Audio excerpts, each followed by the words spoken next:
నమో వెంకటేశాయ. దయచేసి ఈ వీడియోని లైక్ చేసి నన్ను ఆదరించగలరు.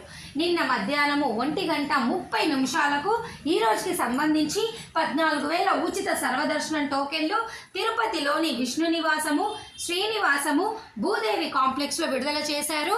అలాగే శ్రీవారి నడక మార్గానికి సంబంధించి 3,000 టోకెన్లు అయితే విడుదల చేశారు. సాయంత్రం 5:30 ఈ రెండు కూడా పూర్తిగా అయిపోయాయి.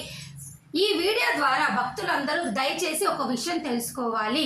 ప్రతి శుక్ర, శని, ఆదివారాల్లో భక్తుల రద్దీ ఎక్కువగా ఉంటుంది కాబట్టి మధ్యాహ్నము 2 గంటలకల్లా ఈ టోకెన్లు ఇస్తున్నారు. ప్రతిరోజు కూడా సాయంత్రము 4 గంటలకు ఈ టోకెన్లు ఇస్తారు. కానీ శుక్ర, శని, ఆదివారాల్లో మటుకు 2 గంటల సమయంలోనే మీకు ఈ టోకెన్లు ఇస్తారు. దయచేసి ఈ విషయం మీరు తెలుసుకోండి. జూలై, ఆగస్ట్, సెప్టెంబర్ ఈ 3 నెలలు దర్శన టికెట్ లేని వారు ఒక రోజు ముందుగా తిరుపతి వచ్చి ఈ ఉచిత సర్వదర్శనం టోకెన్లు తీసుకోండి. వీటి ద్వారా కూడా 4 నుంచి 5 గంటల్లో మీ దర్శనం పూర్తయిపోతుంది. ఇక 2 నడక మార్గాల్లో కూడా దర్శనం టోకెన్ ఇవ్వడం లేదు. అలిపిరి వాళ్ళు విష్ణు నివాసము, శ్రీనివాసము, భూదేవి కాంప్లెక్స్ ఈ 3 చోట్ల ఎక్కడైనా తీసుకోవచ్చు. ఇక శ్రీవారి నడక మార్గం వాళ్ళు మటుకు మీరు ఖచ్చితంగా భూదేవి కాంప్లెక్స్లో మాత్రమే తీసుకోగలరు. దయచేసి ఈ విషయం తెలుసుకోండి. 2 నడక మార్గంలో మీకు టోకెన్లు ఇవ్వట్లేదు.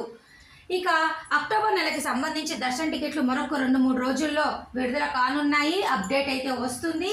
ఈ నెల 18వ తారీఖు నుంచి ఒక్కొక్కటి రిలీజ్ అనేది ఉంటుంది. దీనికి సంబంధించి అప్డేట్ 2 డేస్లో మీ అందరికీ వస్తుంది. ఇక సెప్టెంబర్ వరకు కూడా 300, 500 వయోవృద్ధులు, వికలాంగులు అన్ని టికెట్లు అయిపోయినాయి. దయచేసి విషయం మీరు తెలుసుకోండి. చూడండి, నిన్నటి రోజు దాదాపు భక్తులు మీకు చూపిస్తున్నాను 80,000 మంది దర్శనం చేసుకున్నారు.